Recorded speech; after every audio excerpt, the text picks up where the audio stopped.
my name is Kayla. My lesson will be for first grade, and it is about learning how to measure accurately, which means you cannot have any gaps or overlapping within your measuring units. To start out my lesson, I would be showing a video from the Khan Academy, which I will show you a couple clips from.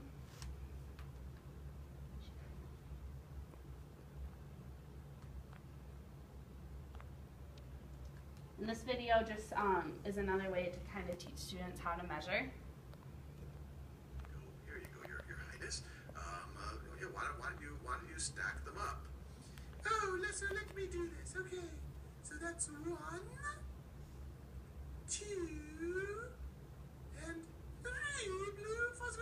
Oh my God, this is an emergency. This is only 3 blue fuzzy squares tall. It is not tall enough. Oh no, what am I going to do? Oh wait, hold on. It's this. I don't think you have to panic just yet, because when I look at how you stack them up, and it's actually quite amazing because you somehow made these blue fuzzy squares levitate. Oh, of course, all blue fuzzy squares need to levitate. Okay, well, yeah, and that's neat. But if you really wanted to measure, you need to make sure that you don't have any gaps over here. So why don't you try again? So let's take these blue fuzzy squares out, and why don't you try to measure again?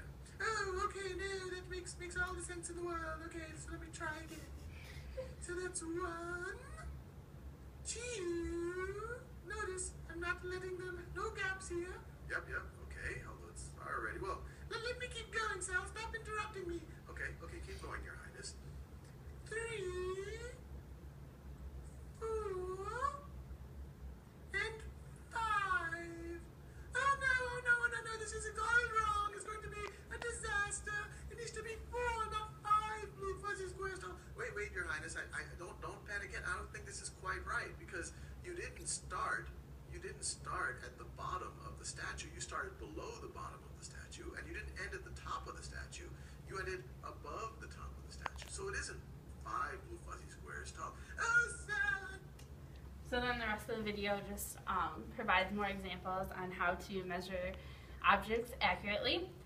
So then my next part of the lesson, I would get into more teaching the terms like longer than, shorter than, and talk more about the accurate way to measure objects. And then I would model measuring an object. So I'm going to measure a bottle of lotion, and Abby is my first grade student.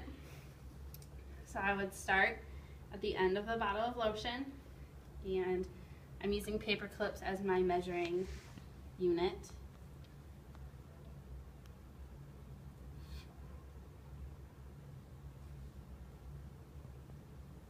So then my bottle of lotion is 4 paper clips long. It's hard to do on carpet. So then what I would do is just explain again that when you measure objects, make sure not to have any gaps or overlapping.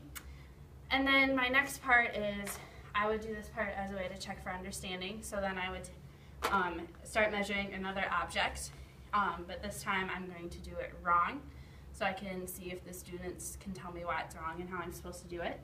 So I'm going to start measuring this remote.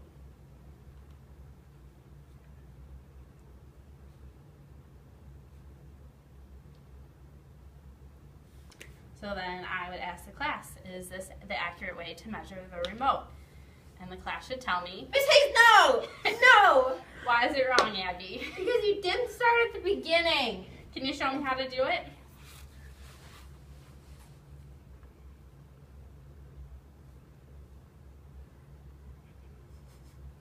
This is hard on carpet, I told you. So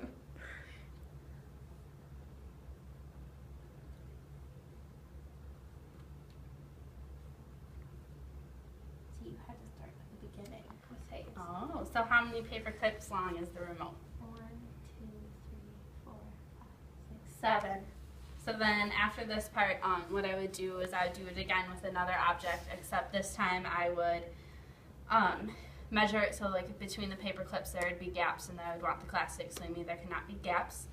And then after I'm done checking for their understanding, I would break the class into partners, and in each pair the partners would get a worksheet, and they would practice, they would like estimate the length of whatever objects they have, so they could say, oh, I think the remote's going to be 9 paper clips long, and then with their partner they would practice measuring out their remote with the paper clips, and then on the worksheet they would record their estimation and then the actual length of the remote. And then once they're all done, all the partners are done measuring their 5 objects, then for individual practice, each student would get an iPad, and we have an app that they would play.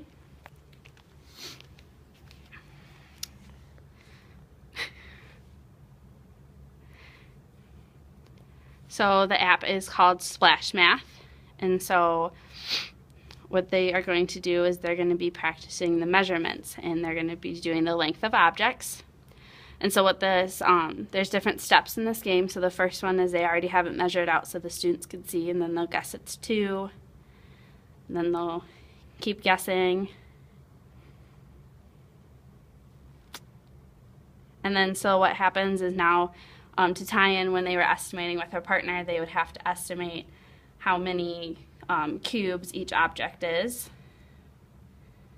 And so then it'd go back. So then they would play this game, and there's 20 questions. And then when the students, when they complete like a whole round, then they have a little aquarium, and they get little crabs, and they'll get fish, and then they can feed them and play music. And that is my app. So, and then once the time is up for the math class, I would call all the students back to the carpet, and we would talk about what they've learned today about measuring objects accurately, and that would be the end of my lesson.